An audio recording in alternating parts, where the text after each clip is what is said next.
Starfield not making it to PS5? And E3 finally returns.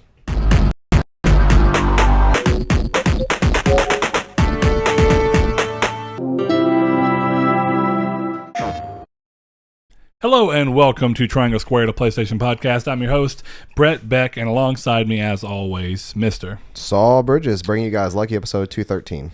And that nice late spring phlegm. Yeah. I had it last week. I still mildly have it. Well, I was low energy last week for it kind of starting on me, and now I went through it all week, and I still don't feel great. Yeah. It's nice to have, gone and double checked to make sure it's just my normal annual sinus infection that I must get.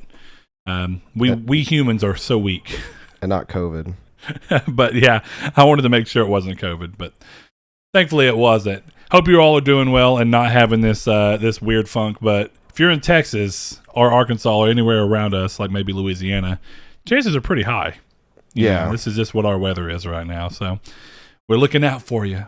Go to the doctor, get a booty shot. It helps, amongst other things.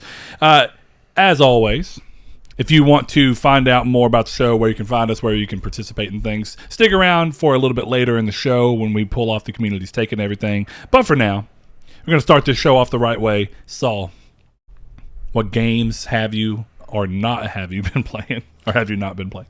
I haven't really played much throughout the weekdays of this last week. Yesterday morning, I played Returnal, and this morning I played Returnal for a little bit, but not like much.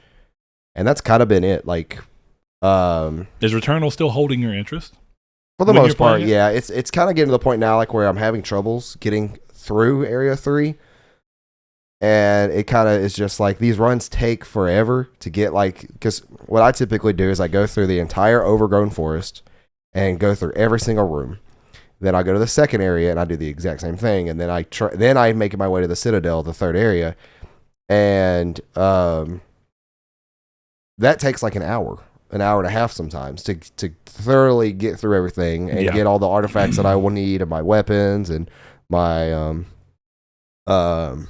health up and all that stuff. And I get there and then I do it and then I die, and I'm like, well, I just spent an hour and a half doing that. I'm not going to do it again.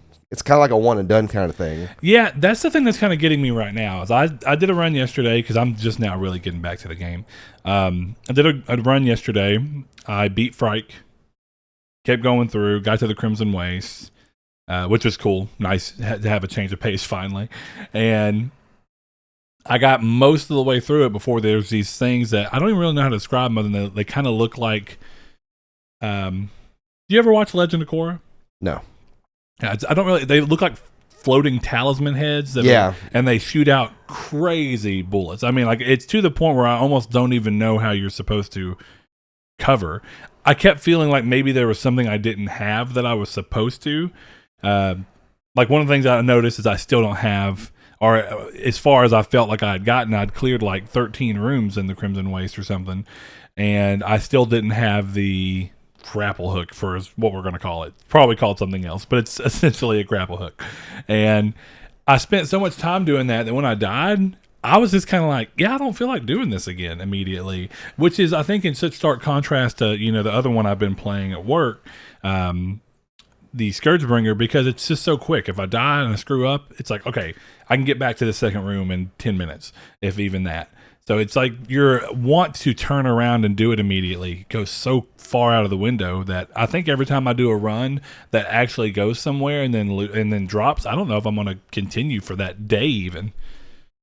Yeah, it's hard because it's not tedious. It's kind of like the same thing, like I said before, with Battle Royale games. You get thrown into a game, then you get super set up, and then you make it towards the end, and then if you die, for me, unless I'm playing with friends, which is kind of why I mentioned it'd be cool if this game had co-op. But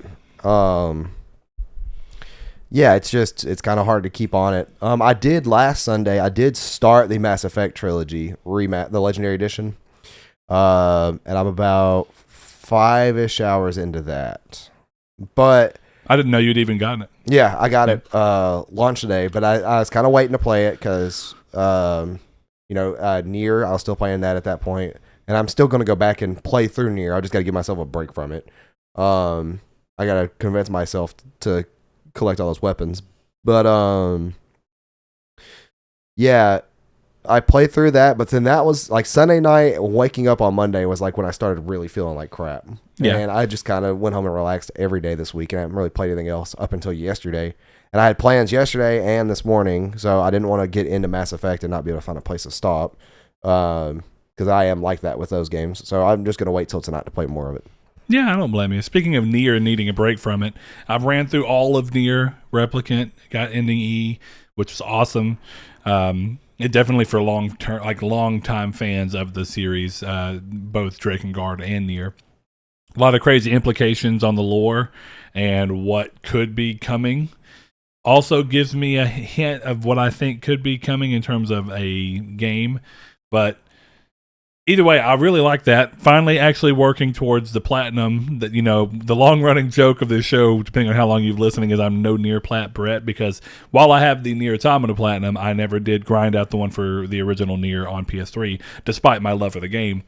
And I'm so close on this because it's the same trophy list with a few additions, and I'm at the final trophy, upgrade 33 weapons completely, and I'm just done. I don't care. I was sitting there thinking there's so many things I'm not playing and not doing or not watching or just anything because I'm keep running this same stupid loop. I'm 22 or 23 weapons upgraded fully, so I only have like 10 left, but that 10 is just going to be the same run of crap over and over and over. And so my current solution to that is I'm going to kind of whittle this one down across the months. Yeah. If I have a day where I don't really know what I want to play or want to do, I'll just slap it in and do an hour or two of grinding out the necessary materials and then get off and then come back and then grind out whatever materials until I start to get more weapons down. And eventually I'll have the platinum, but it's not something I'm in a rush to do anymore. I love the game, but as I've said, anytime a trophy list starts to diminish my enjoyment of the game, then I normally want to move away from it. Because the thing about why I don't have the original Nier Plat is I had moved away from trophies at that point in PS3 when I played the original one. So it's one of the things where when I finally got back into trophy collecting, I went back to kind of try and do it, but I didn't go back to re-experience the game from start to finish. Instead, I just hopped into one of my saves and I'm going to work on getting the platinum here. And I never had any of the story and the whimsicalness of the characters and what's going on, and I didn't have all of that love to carry forward the grindiness, so it was just immediately grindy. And so 20 hours in, I was like, what am I doing? Yeah. And I stopped.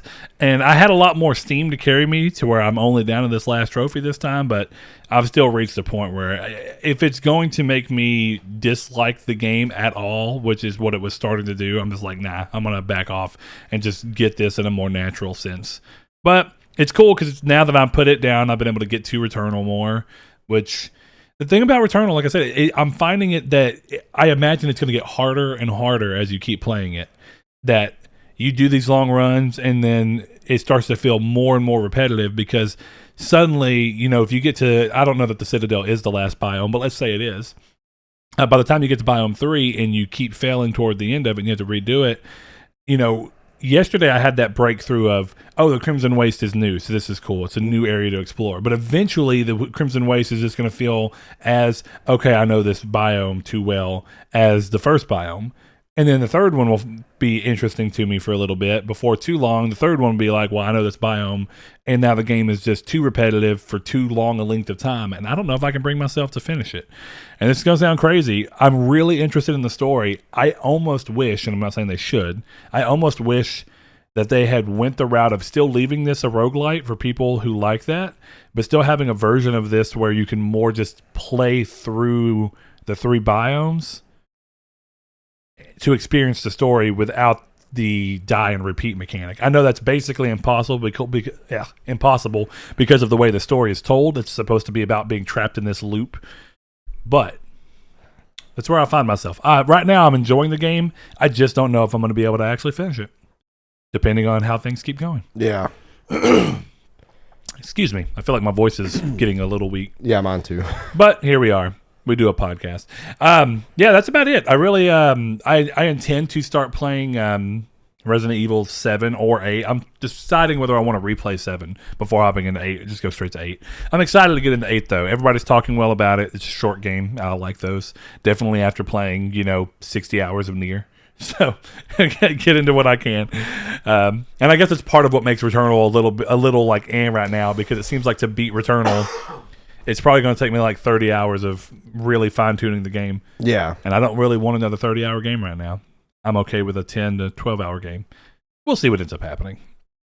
But we're going to go ahead and move into the community's take before we hit the news.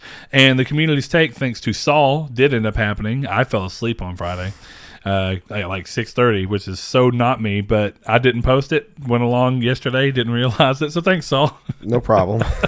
And thank you guys for coming in and actually giving a lot of answers on such short notice. So as Saul asked last week, what game or games did you buy and immediately regret doing so? It can be for any reason at all. Any reason. Doesn't matter why you regret it. And we got a bunch of good answers. I'm going to go get one real quick that I think is funny off of Facebook, because Saul can't see those anyway. Josh Shoup, one of our longtime listeners and friends, he says, easy answer, and no doubt I will get grilled for this, and that's okay. I bought Ghost Recon twice thinking I would play it with people, and both times we would play once and that was it. Had some people convince me to buy it for Xbox and then again on PS4. Both versions of the game I only put maybe 45 minutes into. Unfortunately, the first time I paid full price, and the second time I think I only paid 30, but still $100 into a game that I've only seen the beginning and that was it. Yeah, that's whew. I hate to say it, but that's what makes couch co-op great. You can get your friend in and be like, hey, let's come on and play. And of course, in the middle of a pandemic, that's not viable. But it just goes back to say, even without the pandemic, there have been times where I know every one of us has bought a game because a friend said, we're going to play this. You play it one time, and then you never play it again. And then you're kind of like, okay, I bought that game for that reason and that reason only. And it kind of stains you on the rest of the game. Whereas couch co-op, if you could come over and be like, hey, look, I've already got Ghost Recon. You hop on Ghost Recon with me on my couch. Let's play this thing out. It's just different. You know? It's different. And I feel like it's so easy for someone to tell you to buy something and then move along. But this also brings up another thing. Have you ever had a game, Saul, where you've told someone like, hey, buy this, I'll play it with you. Buy it, I'll play it with you. But then the person only buys it after you've played the game for like 100 hours, even though you told them to buy it and that it was really good? Like when you had only played it for like 5 to 10 hours. A good example is you played The Forest and you told me to get it. And I bought it after you had only played The Forest maybe like 3 hours. Something like that, yeah. And what ensued was all of us for like a month getting together and playing constantly. Like 100 hours of it. Think of it. You remember Brennan, whenever he bought it right when we were kind of at the end of everything. We had been playing it a ton. I'd already platinumed it. We were doing all that. Everybody was kind of getting out of it. Brennan played it with us once. Yeah. That's what happens. You can't, and I'm not saying that's what happened with you, Josh, but that does happen sometimes where someone says that and then you buy in or the other person buys in so late that it's like, you can't be mad at me for not playing a game with you that I've already experienced everything the game has to offer and you decided to jump in so late. But that's just kind of how it goes. You want to grab one off of the Discord, Saul? Yeah, I'll do Discord. Luke Newcomb said, I don't regret buying many games. I usually buy everything on Steam unless it's a game I really want on PlayStation. I think my biggest regret is that I got suckered into buying Call of Duty or EA games like Madden every year. I have been disappointed with Madden for years since the games are pretty bland and miss a lot of the features the games had back in the PS1, PS2 era. Sadly, it is really the only franchise out there that produces a football game.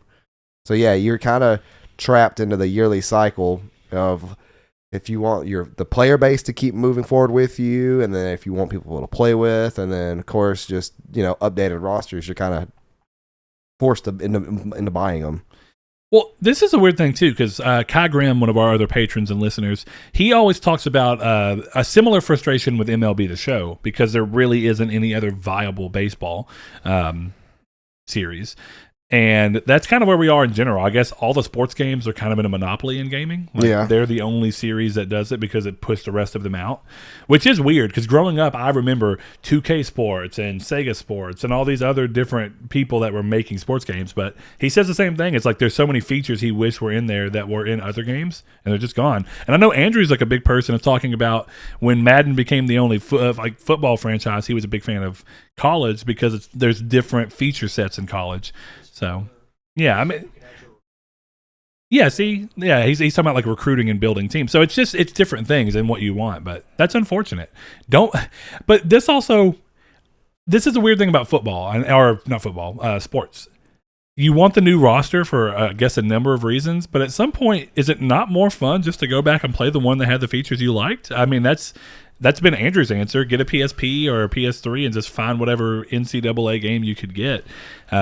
It's weird because I find myself doing it too. It's like, oh, I wish this series did this. Well, it used to. Okay, well then go back and play the original one. I fall trapped to it as well, but yeah.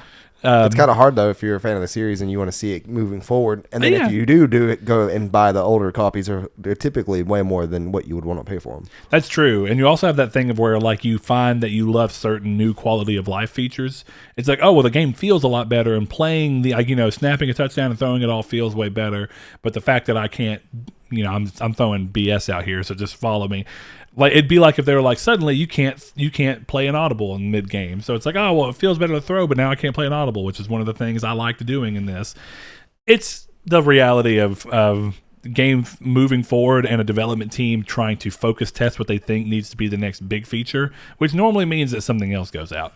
Like shooter games, I remember the PS3 era was so weird, 360 as well, when shooter games were really into, specifically on the EA side, destructible stuff. So like there was this thing where it's like, I'm sure there's someone out there that loves the original Battlefield games, and I loved Medal of Honor, the reboot that they did in PS3, where it's like you could just find a building and shoot the building to pieces. That doesn't exist anymore. That's not what shooter games aim to do. I don't know the last time I saw a shooter game where you could just destroy everything. But that's where we are. Yeah. Let's see. I get another one off Discord. Yeah, go ahead. Blake, he says, there's not really any games I regret purchasing. Most games I know I either love or I bought on sale. There are quite a few games like Dragon Ball Xenoverse 2 that I played for an hour and realized that it just wasn't for me. But that's the game when you buy games on sale that you're unsure of it, you'll enjoy anyways. Yeah. So I think we've all had that, like where we buy a game and it's like, yeah, this is a good game or it's an okay game, but it's just not for me. Jehudi MD has one on here. He says, looking down my purchase list, I see Final Fantasy Type 0, HD, and Thumper. Final Fantasy was a huge disappointment as the series has more or less consistently delivered in the past, but this one lacked the Final Fantasy-ness, so to speak. And Thumper just plain sucked. I guess it wasn't for me, and the whole way they handled the music gameplay elements was bad in my opinion, and that was glaring from the very beginning. Final Fantasy Type O was a weird one. I was really excited for it as a PSP game, which is what it originally was, and I think that your expectations are set really differently there, and it was a Japanese-only release that we never got. And then years and years and years and years went by, and then suddenly it comes out. And I don't know if you remember, Final Fantasy was in a super weird spot in the PS3 days where they were hinging everything on 13. So it's like we announced 13. We also announced 13 Versus for the PS3 as an exclusive. And they're all going to be part of the... what did they call it? The Crystal, I can't remember the exact name of it, but there was like a universe of the 13 games it was all going to be part of. And I don't know if you remember, there was supposed to be a game, I think it was a PSP game for a long time, and then it did finally come as Type O, but it was called Final Fantasy 13 13 Versus Agito, or Agito 13 Versus. It was a like working name. And it's the same problem that ended up happening with Versus 13, where it didn't come until way later, and it was way different by the time we got it. But that's just kind of what ended up happening, and then it came way later over here. And I feel like so many people, including me to a degree, but I actually had hope for the game, bought that because we wanted to play episode Disgaea, whatever it's called, from Final Fantasy 15, and that's about the most. I played about 10 hours of Type O and it just didn't hit me. It was a very different type of game. It had there was a part where it was like almost tower defense strategy, but it wasn't the whole game. Yeah. It was weird. Another one I like on here is from True. He says, I got Godfall about a month back on sales for about half price. Wanted to play a hack and slash game after being burnt out at the end season of Destiny. I saw the reviews were not good, but I looked at the community and they said it was better after the updates. Can 100% say no? Do not buy this game. It's still really not good. Shallow combat, clunky menus, uninteresting story, the lot. If this was on Steam, I would have gotten a refund, at least since I played it for less than 2 hours. I will say this. I do agree that the game is not what it should have been. I think that more than 2 hours was needed for you to really get a feel for all the combat. I don't blame you. Do your own thing. And the story also does a really bad job of setting itself up. It gets a little bit better as you keep playing, a little bit being the key word. But I would definitely push back myself on specifically combat. I think combat, and once you start getting into the different suits that you can get, changed a lot. And I enjoy the game at least enough to say, again, if it came out at $40 and you bought it on sale for $20 or so, it'd be reasonable. But to each their own. You know what's funny is the game's often related to Crackdown in terms of everybody bought Crackdown for the Halo 3 beta. Everybody bought Type O for the Final Fantasy 15 demo. Oh, yeah, that's true. Going back to Type O? Yeah. Yeah. I actually forgot about Crackdown having the Halo 3 beta. Yep. I really forgot about that. Yeah. Different times. There's always something. Ooh, that's something. That's marketing mastery. You know what I mean? Listen, we're unsure of how well this game's going to do. But if we slap another game people really want on it, maybe we can get it. Yeah. I'm trying to think of, there's another game that came with a demo, and I mean, this may even be old. This may be PS2. I'm trying to think. There was something I remember playing in my life that I was as equally excited, maybe even more excited for the demo of the other game. I wish I could remember what it was. You know what? You just awakened something in me as well, that Metal Gear Solid. Something came with a Metal Gear Solid demo, or Metal Gear Solid came with a something else demo, and I can't think what it is. I think you're right the first time. I think it's something came with the Metal Gear Solid demo. Oh, it's been so long. It's weird, but yeah, I guess that's an age-old marketing tactic, which I'm sure you probably see that in movies and stuff too. You know, slap another movie in here that someone might want to buy. Well, at least when it's a straight-to-DVD thing. I can't think of what it is. Somebody will know. Speaking of straight-to-DVD, is there an equivalent to that in gaming? Like, straight to digital. Is that? But I feel like that's kind of weird because straight to digital under $5. Maybe because you think of like straight to DVD as like normally bad sequels where it's like they're just trying to make some kind of money off of the thing, but it's not nearly as well a produced movie. Sometimes that chooses to be different. There's some good straight to DVD movies, or solid ones at least. But do games have that? Because I feel like straight to digital is indie, and there's plenty of great indie games. Yeah, but how many straight to digital games are there that are under $5 that are good? I don't know. I really don't know. I'll say My Name is Mayo. Yeah, exactly. That's not good at all. Liam and me are going to jump you one time. Oh, go ahead. Go for it. I'm going to go grab some more off of Twitter here. These are pretty interesting. Oh, this one's a good one. Kevin Bacon Bits, one of our patrons, he says over on Twitter, 2011's Brink, which was that Bethesda game. Yeah, that was one of the first answers we got. Yeah, thought it was going to be a fun game with a good story and was sorely mistaken. You know, I also bought into the hype of Brink. And I will say the one thing Brink marketed on that I do think it got right, it just wasn't enough to carry the rest of the game, was, do you remember SMART? Smooth movement across random terrain. That was its big marketing spiel. I don't remember that at all. Yeah, if you look for it, it was set up to where at the time games weren't known for having like, I guess, kinetic movement systems, kind of like you'd expect from like Warframe when you wall run and whatnot whenever they did their stuff. But it was set up to where like you would look up somewhere and you'd hit a button and the game would intuitively know that you were trying to go up there, and so it would animate and move your character up this little thing. It kind of makes me think of games like Dishonored and stuff like that, where you kind of like sneak, you kind of use the little feature to turn into like dust or whatever and like sleuth over stuff. It's not dust, but the blink system, I guess, is kind of makes me think of that, where you just kind of do what you want by aiming around and hitting. But that was its big marketing push, and it did feel good on consoles. But you know the craziest part about Brink's story is? When Brink hit, it almost immediately became like a $20 game. Then a ton of people traded it in. There's another game that came out around the same time as Brink. What was it? They were very similar. I don't know. Oh, yes, I do. Yes, I do. And I mean almost the same type of game. Yeah. And was it EA made, maybe? I think so. That's going to get me. But I remember the craziest thing about Brink is I worked at Brink. I worked at GameStop at the time. And about 6 to 8 months, maybe even a full year after everybody started trading that game in, that game had a renaissance. What? I could not go a day without having at least 5 people coming in to be like, hey, do y'all have Brink? And it got to the point where our entire huge stock of Brink pre-owned completely disappeared. And that game was almost impossible to find. I don't know if that carried through very long. I just remember how weird it was that a game that was basically a failure by most people, by most people's thing, just came back super strong. Are you trying to look and see if you can find the game that was similar? Yeah. It had like an orange aesthetic instead of that blue. And it's going to kill me. I'm sure someone out there knows exactly what we're talking about. Yeah, it's because it's very similar. And it's a game that came out around the same time as Brink. It might have been a little bit after Brink, but it was definitely that same kind of idea. 50 games like Brink for PC Windows. I don't know why you would want that. These lists are so weird when you click on them. It's like, why would that even be something you'd want? I am curious as to what it is, though. The question, I guess, at this point is, did the game release on PC? You might be able to find it in this list.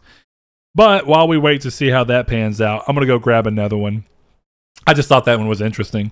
It's been a long time since I've heard someone bring up Brink. But I'll tell you, marketing did its job, because the fact that I still remember not only smart movement, but what SMART stood for, smooth movement across random terrain, they drilled into my head fairly well. ShafeDog247, another one of our patrons, he says, I would call it my wife's regret. She bought me Destiny 1 and I sank 5,000 hours into it. I don't think she was pleased about that. Yeah, that's me. Me and my wife joke that there's another girl named Destiny in our lives, and that's been a while though. Like mistress. Yeah, it has been. But that was true for a really long time. Mark Schutz, another one of our patrons, thank you guys. He says, unpopular answer, The Last of Us. Just not my thing in the end. I don't mind stealth, but when the game forces it on you by actively making a section harder if you choose a different approach, that just sucks. I bought the game. Let me play it how I want to. That's interesting. I think that's probably another thing of marketing to a degree, right? Because I would argue that The Last of Us is really stealth heavy because of the nature of scarce ammo and scarce resources in general. So you tend to want to either take everyone out by killing them without them seeing you so that you don't have to waste ammo on scattered shots from you being frantic. But I'd say that there's also a strong thing of the game kind of being like, hey, if you can get through this section without killing anybody, you can save resources. But arguably, I remember when I went into The Last of Us, I didn't expect it to be as focused on stealth as it was, because prior to that, you're used to Naughty Dog and Uncharted, which throws caution to the wind and you can just shoot all day long. Right. So I think that's fair. But you know, the later point, I see a lot of people say, like, I bought the game, let me choose how to play it. I think some games can pull that off, and I think that's what works on games like Dishonored. You get punished and rewarded in different ways, right? Arguably speaking, stealth is always easier. You're always going to be punished to some degree by being seen by everyone. It's just, what are you doing around that? But I think games like Dishonored that kind of add that freedom of choice into how you choose to do things is exactly the answer to that. It's just, I don't think every game can do that, right? Because some games are inherently built around, well, what do? You shoot people. Well, how do you shoot people? Ammo. Well, how common do you get ammo? Well, ammo is pretty scarce. Well, Bulletstorm. No, not Bulletstorm. That's what I'm thinking of. Bulletstorm's not what I'm thinking of. Bulletstorm was actually, that's People Can Fly. They're the Outriders developer. Yeah. Bulletstorm is very Gears of War-esque in design and look, partially because it was just like Outriders. It was actually yes. It was an Unreal Engine 3 game, which if you remember that time in the industry, every game on Unreal Engine 3, unless they just did massive amounts of work like they did for Alice Madness Returns, they spent so much of development trying to make their characters not look like Unreal characters because of how bad that engine was. Like, oh, if you make this game, it's going to look like it. Unreal Tournament 3 looked like Gears of War. And I love it, but that's what it looked like. Batman Arkham series looked like Gears of War characters. It's just big, too bulky people. And maybe that was also the aesthetic of the time, because I feel like the PS3 era, every goon that you had to fight and every like hero was just massive. Like, what was up with having these like Batista style, like, Dave Batista, huge, massive guns? Yeah. We don't see that so much anymore. Sorry to interrupt you originally, but... Well, you're fine. I can't... It's killing me that I can't think of what the actual game was, but I'm glad you found what you thought it was. Yeah, that's what... You found your answer. Yeah. I didn't find mine, and that's going to kill me, because I really want to know what it was. It's like a niche game, because it didn't do well, and it may not have been EA. If you know the answer, please enlighten me. Remind me, because that's what we are doing. But yeah, Mark, I think that's, I feel, and I know a lot of people who bought The Last of Us, and it wasn't what they were anticipating.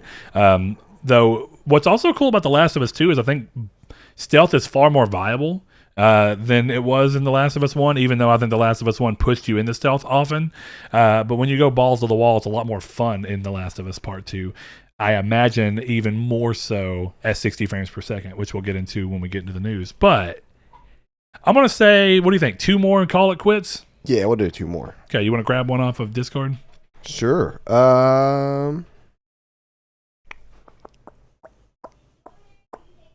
You didn't get Liam's quick one, did you? I didn't. Okay, yeah. Liam says, didn't buy them, but wasted bandwidth downloading Destiny or Black Forest Online, or Black Desert Online. Both were garbage. I love how quick that is. Yeah, I did. That's what I was like, I didn't hear him say that. Okay, I'm going to do a super short one because it was just answered. Jeff Schrock over on Facebook says, No Man's Sky when it first came out. Haha, we all know the answer to that one. I think Plenty of people did not like that game at launch. I'm going to grab one more. Awesome Dave has one over here. He says, I feel like mine would attract some ire on Twitter if I posted this there, but I would say Breath of the Wild. I tried really hard to get into it, but I never could. I put in about 15 hours, and it just didn't click. I thought maybe open world games weren't my thing, except for Skyrim. Fast forward to a couple of months ago when I started Horizon Zero Dawn. Interestingly enough, Awesome Dave came out at the same time as Breath of the Wild. And he says, I can't get enough of the game. I played it for 7 hours one night. Here's the thing. You're right. You would get ire. I get ire constantly, and I understand it. Breath of the Wild is the same. I can look at it and understand why people like it, but I also think it's overrated as all get out.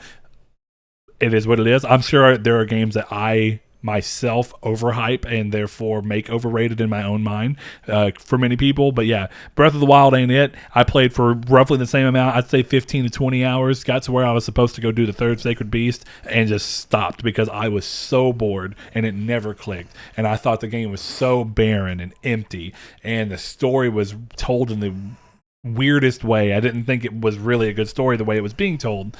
And it just didn't click with me. And I think part of that is also that I love dungeons in the Zelda games. So for me, this game not having them and instead of just leaning on these multiple hundreds of little shrines that all had similar puzzles once you started, there's about 20 variations of puzzles and they're just the same puzzle over and over again. And that normally doesn't bother me, but I don't know. I don't think of Zelda as a primarily puzzle game, and that's almost what that was. Yeah. And it just didn't click with me. I understand why people like it, but I think it's an 8 out of 10 at most.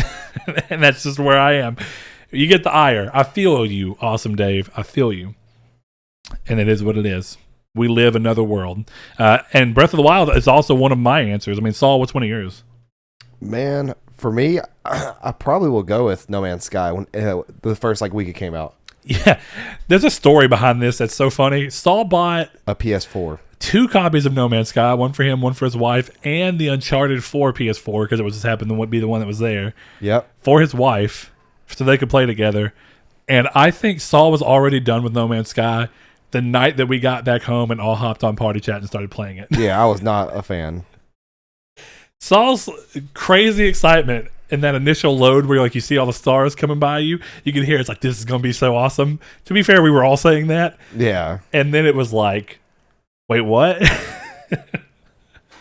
The funniest thing about that is I think of all the people that were excited to get it in our friends group at that time, I played the most of anyone. And I think so, yeah. I played the game for about 25 hours maybe at launch. That's funny. It is what it is. That's really funny. Breath of the Wild is definitely an answer. I'm trying to think of one going a little further back because I am pretty... I pay attention to games and I really look at what I think I'm going to like, and otherwise I'll buy it on such cheap sale that there's no way I could be mad. Like, I didn't love Fallout 76, but I can't regret buying a game I got for $5. So it's kind of just like, I don't regret that. I was curious enough that spending $5 to know what the game actually was worth it. Yeah. So yeah, I think these days it's a lot different. But there are time periods, when you think back to when you didn't have a lot of money and you're like, I'm going to buy this game, and this is the only game I have money for, and it better hold up.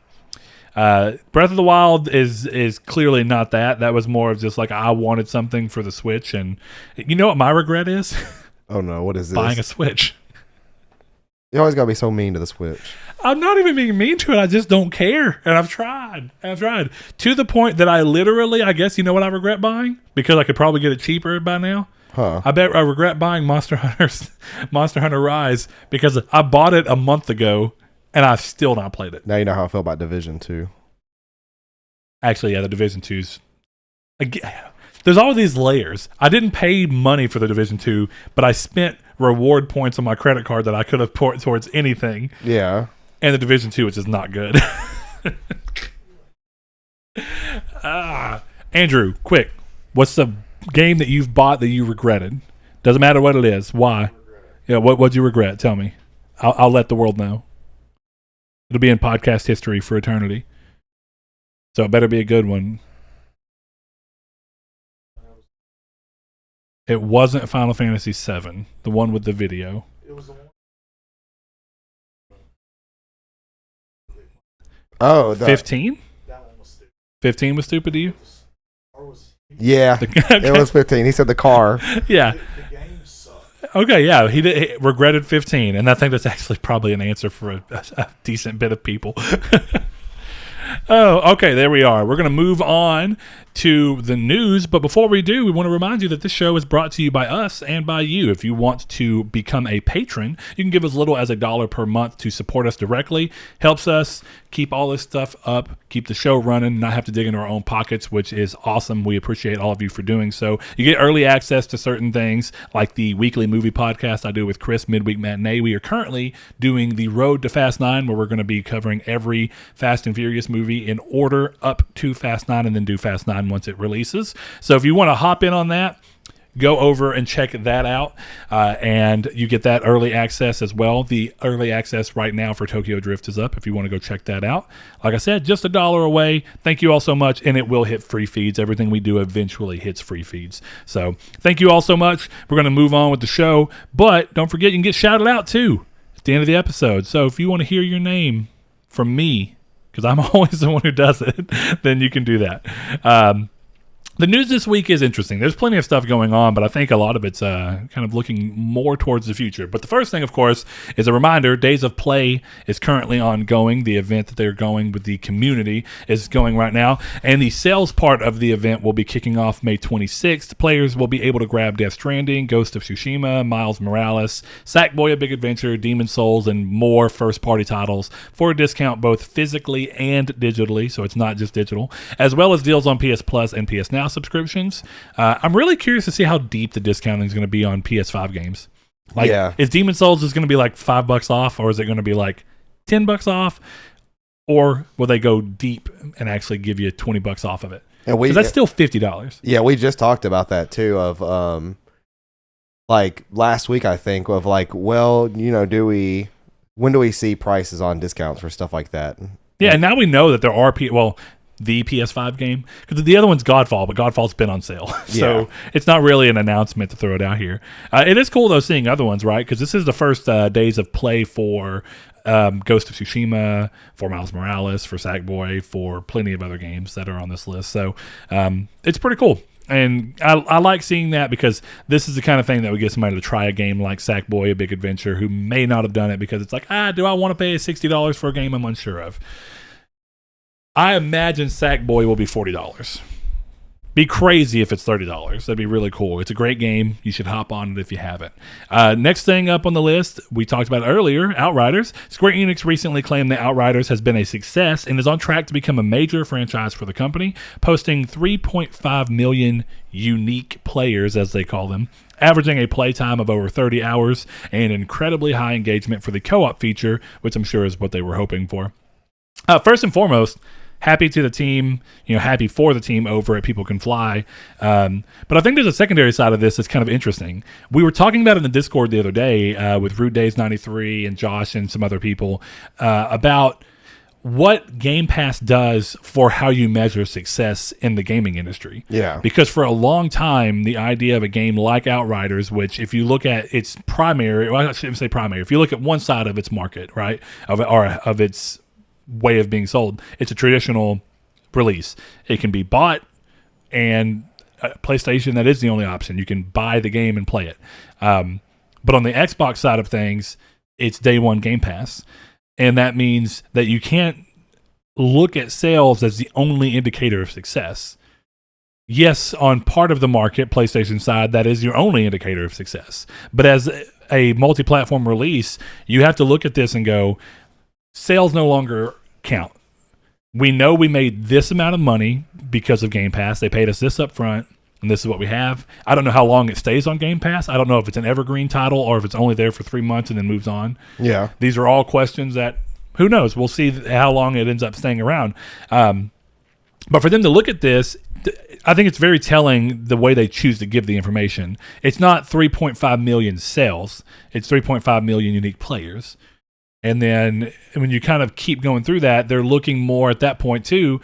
One of the talks that we had in the Discord was playtime. New players and playtime kind of have to account for this to a degree, right? So the fact that they're looking at most of the players who played it play an average of 30 hours or more, then yeah, this all makes sense as to how this game is going to be looked at when Game Pass is such a immediate function of it.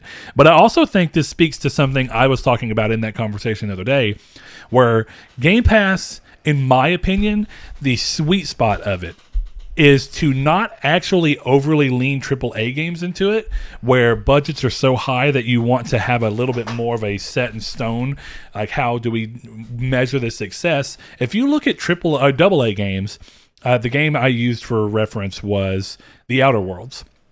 The first Outer Worlds game was a success by Private Division, the publisher. And they say they think it's going to go on to be a big franchise. They don't own it. They only own the publishing rights for the first game. Microsoft, of course, owns Obsidian, who owned the IP. Right. In my opinion, what you do now that is a Microsoft IP, you do not try and pump that game up to be a AAA game. No. You leave that game a AA game. You give it a modest budget, a team of the appropriate size to work on it. I think the team for Outer Worlds 1 was like 80 people.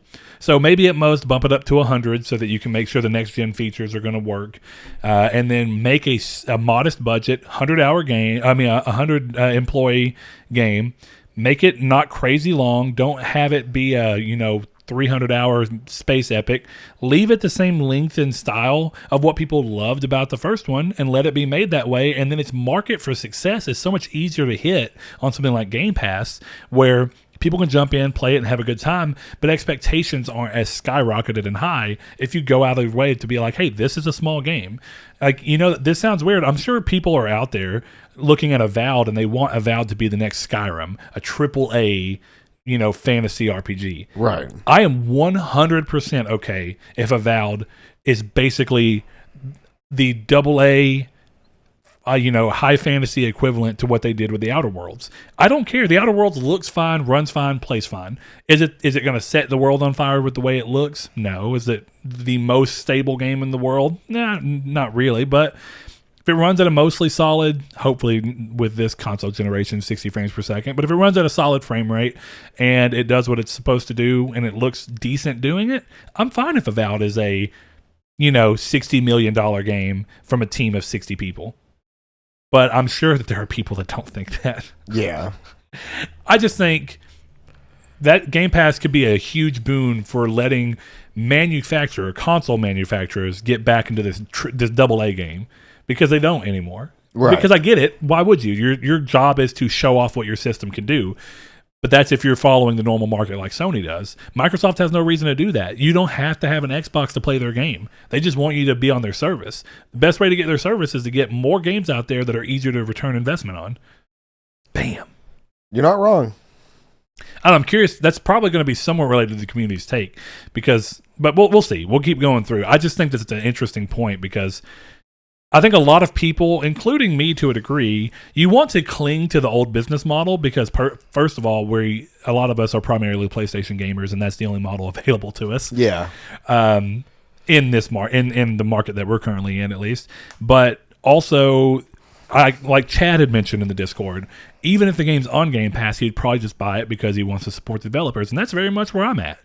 But it's still interesting to see what you can do with a market where everybody's coming in and they're saying, at least right now, our game can be completely covered budget-wise by what Microsoft pays us to be on Game Pass. And now part of the reason I say this and use the Outer Worlds and Avowed as examples is because that doesn't last forever. Microsoft doesn't cover full development cost of things that it doesn't own for the long run. Instead, Microsoft looks inward and says, our teams are going to make games that we can completely cover development costs, and just say, this many subscribers covers this game completely. We're just going to let it go. And as long as we don't see a drop in subscribers, as long as we maintain or we see a certain percentage of growth, this game is successful. Yeah, they probably do that. Yeah. I would say that they allot subscriber numbers to stuff like that. And they're like, okay, we have this many subscribers now. We can go ahead and fund this size of a project with those numbers. And we have trends that show that they're not going to go downward, anything like that. So, yeah. Well, and that's a good thing, right? You're working within the budget of what you have there, but that's not what's happening right now, right? Yeah. Because Microsoft is just literally throwing money. But if you're not able to see that the end goal for Microsoft is to get to where pretty much every game hitting Game Pass is something that they own, so that there's zero licensing cost, it's pure development cost, and here's the service. We look at the service, we go, this is how much we have. Let's split what we're making here, where we still have a profit on this side. We use this as funds, and these funds can fund these 20 games. And then depending on what we see, and depending on how subscribers grow next time, we determine what gets sequels and to what scale the sequels are. Yep. I can see it. Now, here's a question for you, Saul. Do you see, and I don't know, because Google's also a huge company, and this is why I even bring this up. Do you see a chance out there that if this doesn't become profitable ever for Microsoft, that even though they do have this endless well of cash, basically, do you ever see them just eventually killing Game Pass if it just can't become profitable? No, they built their brand around it too much now. They can't. That's like they can't kill Xbox, because they built their brand around Game Pass and Xbox together. That it would be, you'd have to implement a brand new service and have that ongoing for years. So I guess technically down the line, like 20 years from now, maybe, after something else replaces it. I could see, I follow you on Game Pass being so tied into Xbox's branding that you can't kill Game Pass without killing Xbox. I agree with that for the most part. I still think there's room where they could try it, and it may even work. But I agree that the further it goes on and the more they go on to where Xbox and Game Pass are just synonymous, it's hard to separate them. Yeah. But I think that there's an argument that Microsoft could kill off Xbox and be fine, because Microsoft is so much more than just Xbox. Well, you're not wrong, but I'm talking about specifically their gaming version. Sure, yeah. In gaming, you're right. Yeah. The only way to get rid of it is unless they just leave Xbox around as like the service of, you can use it to interact with your games and this thing. It's just now it's just a Microsoft level feature that doesn't matter. Yeah, because eventually I think we'll see the consoles go away, like we said times before, but I think Games Pass will be the key that stays around, and I think Xbox will be the branding that Games Pass is under. Yeah, and the thought process I even had behind that, right, is you look at Google, and Google's just my go-to example, because there's so many times where Google does something that's awesome, and you'd be like, oh yeah, this is super cool, and then Google kills it. Because the reality is that Google doing it to begin with is just trying to get people to buy in. Normally with Google, it's because they're also trying to get your information in some way, whatever they can do to entice you to do something, so they can be like, give us your precious information. Yeah. But Google kills stuff quickly, and they always have. And Microsoft has in the past before. There's plenty of examples across the industry as a whole of someone doing something that seems too good to be true, and then it has to end eventually because they're only doing it as a temporary means to put themselves in quick, immediate debt, but at least build something that can hopefully make that money in the long term. Great example being the PS3 era, Sony. Sony was greenlighting and spending so much money on games and systems to the point that the PS3 was actively killing the company because of how much it cost to sell a PlayStation 3. They took a loss. But eventually, all those games and goodwill moves got them to where they could make the PS4 and turn all that around. And there you go. The PS4 is not like the PS3. You didn't have free online. You didn't have big budget, risky, weird games. And I mean, yeah, you had big budget, risky games, but they weren't weird games like you saw across PS3 because Sony was in a different place. So whether Microsoft will or won't continues to be an interesting thing for me. But Games Pass is awesome for now. I mean, I get it. It's a great thing. It's just, how long does it really last? Next thing up on the list, though, Biomutant hits Tuesday. Excuse me, and THQ have confirmed a few things for PS5 users looking at the game. Firstly, it's been confirmed that due to some technical issue, when running on PS5, the game will play at a resolution of 1080p that will then be upscaled to 4K, though users can expect the game to run at 60 frames per second on the console without issue. It's unclear if the issue can or will be patched. Remember, the Biomutant team is about 20 people. It's very small. So whether or not it will be patched remains to be seen, but they've announced that there is a PS5 Series X native release in the works to be released, quote, sometime in the near-ish future. So that will likely allow the game to run more appropriately for the hardware. But remember, small games, small teams, or not a small game, I guess in a sense it is, but small team, they only have so much bandwidth. Is it unfortunate? Yeah, I know people are buying a PS4 and being like, I don't want to play a 1080p game, but it's the reality. It's unfortunate. We talked about No Man's Sky earlier, but No Man's Sky, Jesus, Andrew. We'll figure it out. Anyway, No Man's Sky saw what is likely the crossover event many never knew they wanted, with Mass Effect's iconic SSV Normandy SR1 ship appearing in the game. It was discovered by players as part of No Man's Sky's latest expedition, which I think is super cool. They didn't come out and announce that it was in the game. They just waited for people to play and find it. Those who complete the expedition will be able to add the Normandy to their frigate fleet. You will only have until May 31st to complete the expedition, so hop on if you want a chance to set up shop in a gaming icon, because you got to remember your frigate's like your base and part of your fleet around. That's cool. Imagine being able to be on the planet, look up, call your frigate in, and then you just see the Normandy chilling. It is pretty iconic. Yeah, it is. That's cool, man. The Last of Us 2 finally gets its PS5 treatment with a patch releasing, allowing the game to run at 60 frames per second when being played on PS5. Much like Ghost and Days Gone, this is not a remastered release or patch, so the game's resolution and textures are all the same as the PS4 version, but you can now experience the game at a virtually locked 60 frames per second that many are becoming used to as part of the PS5 experience. This is cool. This is adding on to my reason to go ahead and play through all of it. Here's the thing. Now that this is done, I can't think of another PS4 exclusive that's recent enough that they would bother going back and adding 60 frames per second for, like, support for. Infamous, was that 60 frames?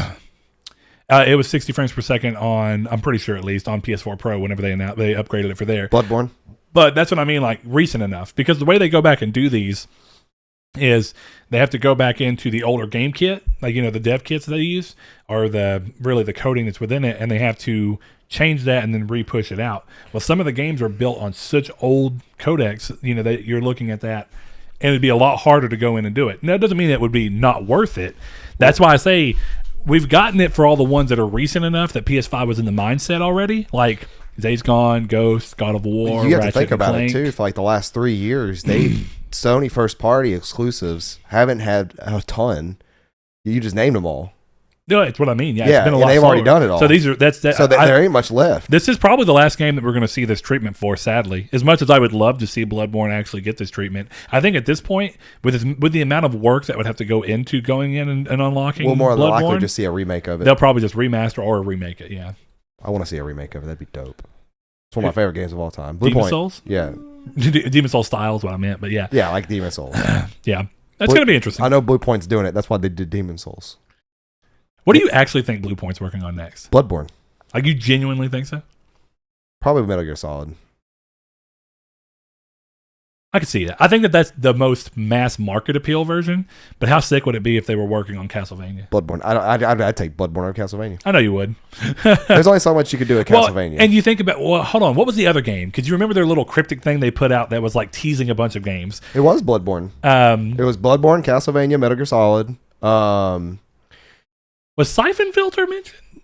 Maybe Siphon Filter, and then Legend of Dragoon. Legend of Dragoon, that was the other one, yeah. Dude, Legend of Dragoon remake would be crazy. There might be more. Let me go check. It's been so long since I've seen it, but if you remember, they had a tweet where they kind of put out, it was teased before anybody even knew that Demon Souls was what was coming. It was just kind of a big, open-ended references. Now, the big question there is, were they just hiding the real announcement in a mixture of other things, which is very likely the case, or was this all teasers for projects they have in various stages? Remains to be seen.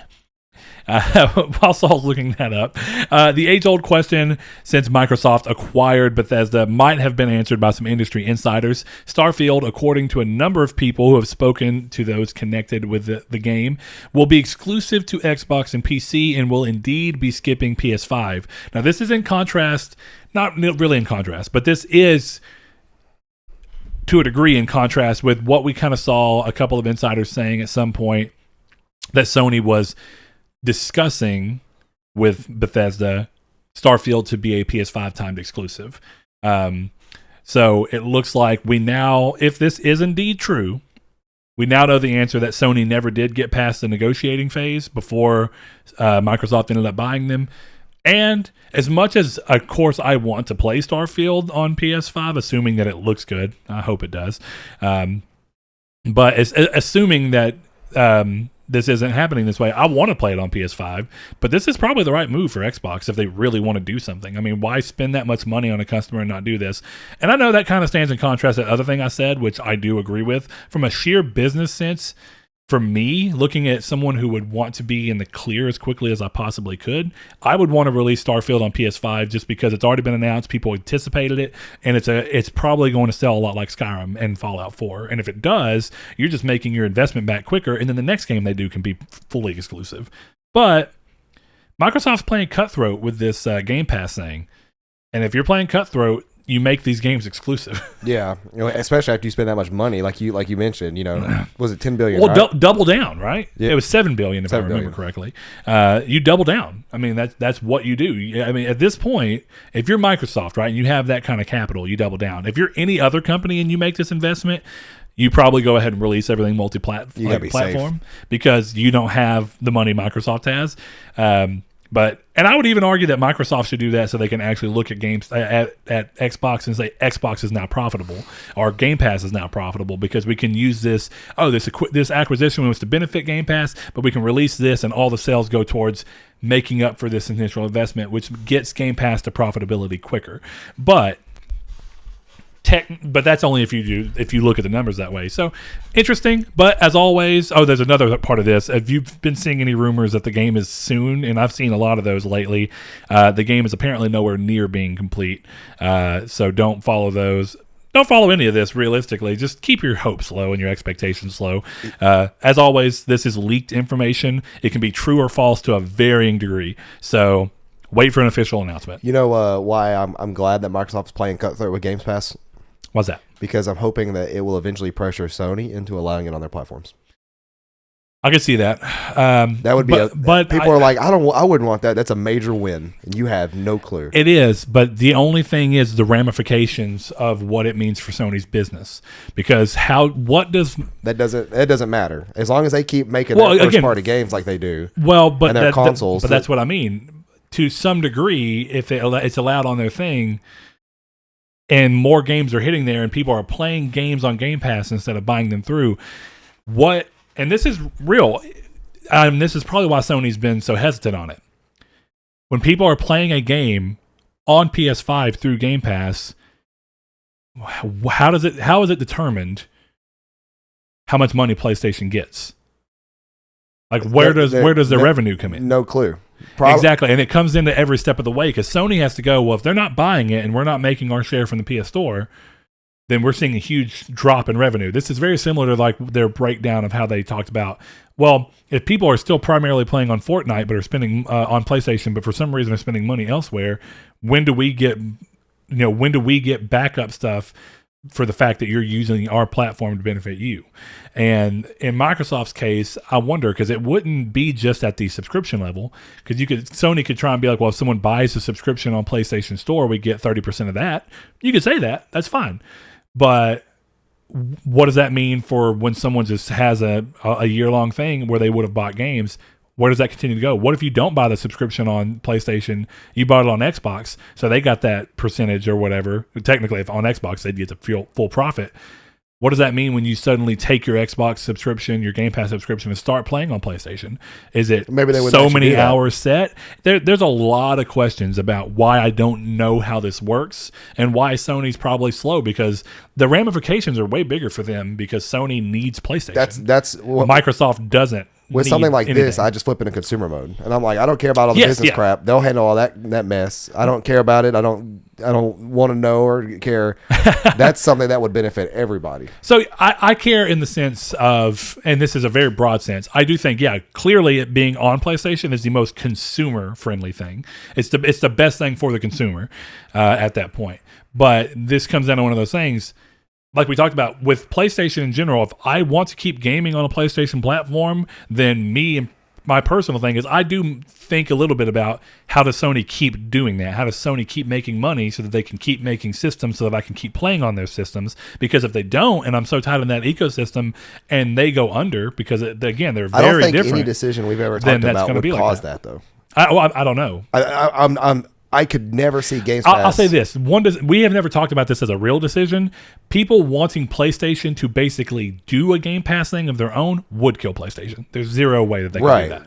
Because, they keep it, and they do the thing, too, like they do very similar to Google, like PlayStation Video and all that stuff. They a PlayStation View.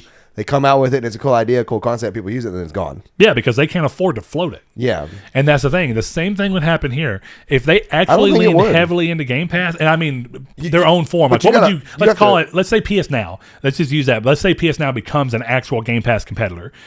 Across the board, day and date games and everything. Sony would go under. They don't have the capital to do that. You're right. But Game Pass being on PlayStation, I don't know. Well, you got to think about it this way. This is why I don't worry about business decisions, because they wouldn't make the business decision. They wouldn't do the deal themselves if it would put them under. Yeah, you would. Yes, of course. Yeah, Sony would. But like people asking for them to do it, that's all I'm saying. Is people who want that from Sony, you want that, but you don't, because the moment that Sony actually did that, you would lose Sony.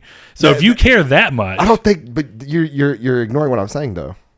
They wouldn't make the decision. Yeah, they wouldn't make the decision. So that's a non-issue to think about. It's fun. Like, think back to when you're like, hey, what if Nintendo bought Microsoft back then and they made the 360 cube or whatever? Think back to fun thoughts. Stop going business with everything. Yeah. I mean, I just find it all interesting. So for me, that's part of it. I mean, I'm gonna let the businesses know that they wouldn't make a decision to put them under. Yeah, and if they would, well, they probably deserve to go under to begin with. Yeah, if they'd make that decision. Well, sometimes those decisions can be, it's like Xbox is doing right now. If you looked at Xbox as its own brand, the decision to do Game Pass would put a company under if Xbox did not have Microsoft's backing. Yeah, if it was any other brand. So that's the interesting thing, but it's also a big gamble, right? Because if it ever does become profitable, suddenly Xbox made a crazy move that worked in their favor. Yeah. Right now, it's not in their favor because they're losing money left and right. But they don't care because you have Microsoft's stupid funds. Mark my words. When Microsoft or Xbox starts to transition towards not having a console, they'll do what they can to put Games Pass on PlayStation. Oh, they absolutely will do everything they can, yeah. To a degree, but at the same time, if consoles are going away, then why does it matter if it's on PlayStation? Because PlayStation as a console would also go away. So suddenly, PlayStation has to be a digital service as well. That's what we talked about before, is that for the foreseeable 20 years, I don't foresee PlayStation going anywhere in terms of a console. I think they will always have a console. Xbox, I don't see them having a console past their next generation. Oh, you think they make another generation? I think they make one more generation if they do one at all with the console. If not, I guarantee you by this generation coming or next. So what is it, 9th and 10th, I guess? We're on the 8th. generation of consoles? I think 8th was PS4, so we're on 9 right now. So 9. So 10 and 11, one of those two gens is going to be consoles for Xbox.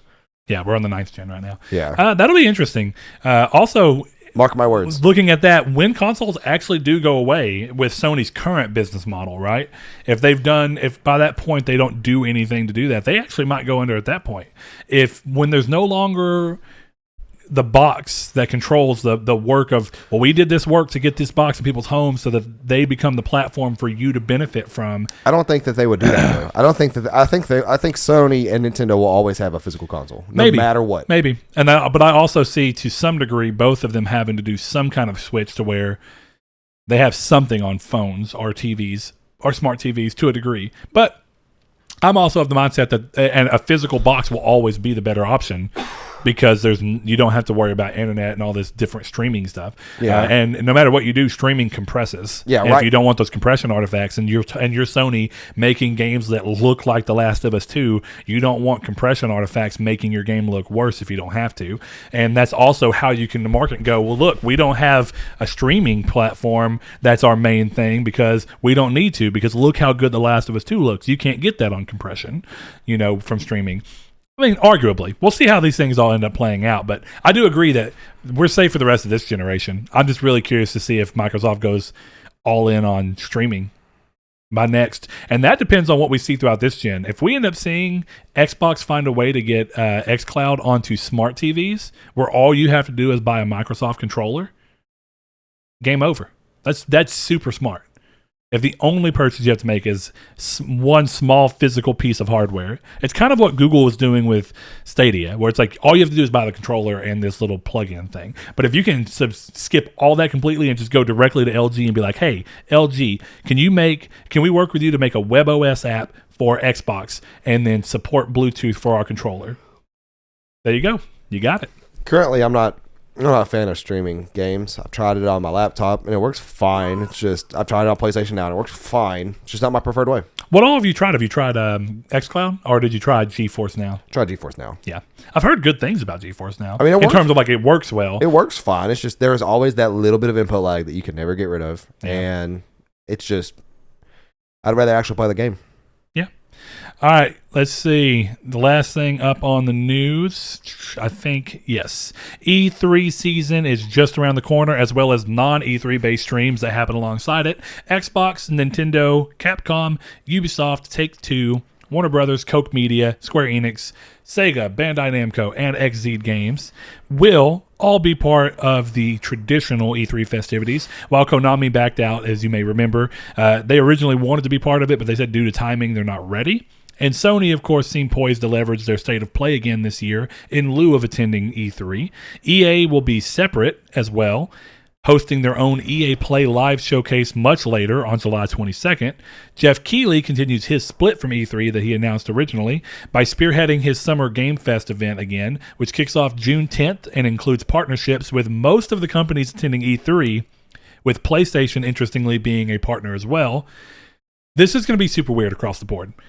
Yeah. First of all, because you're splitting all these companies between two events. Because EA is not part of E3. They have their own thing, but EA has already said they're going to be a partner for Game Fest.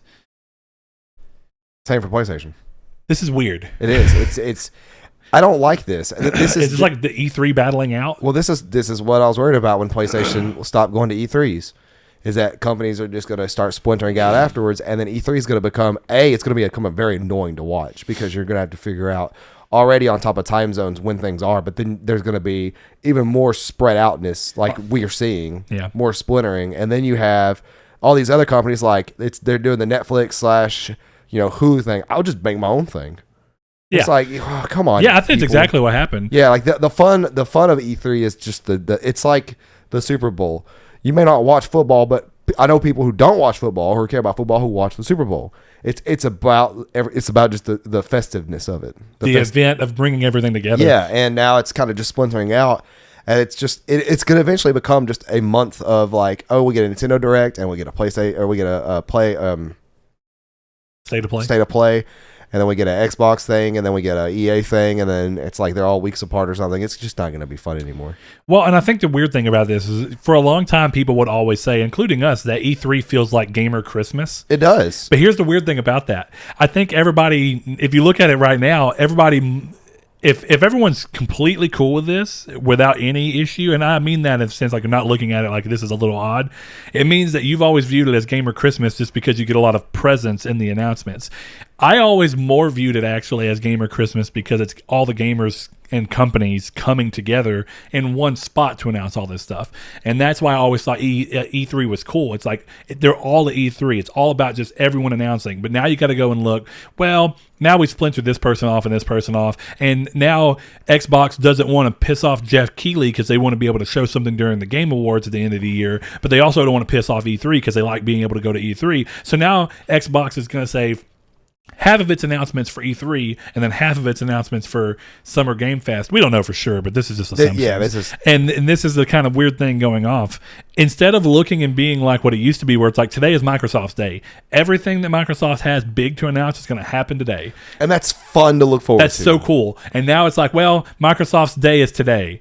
We're going to see a couple of announcements here, and then when Microsoft's thing is again during the Game Fest, we're going to see what goes on there.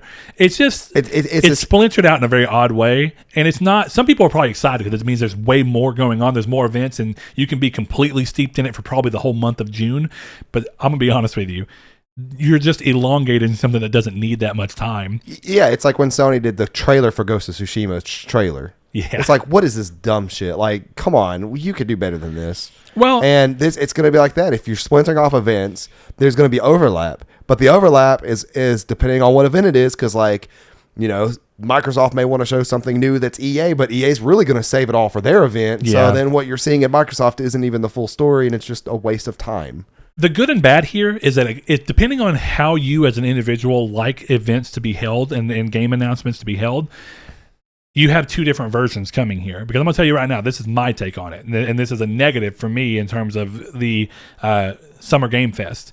It looks like by all intents, they're talking about Weezer opening it and everything. And what that screams to me is that this is going to be just like the Game Awards. Normies. Where it's way too full of other crap and it's way too slow.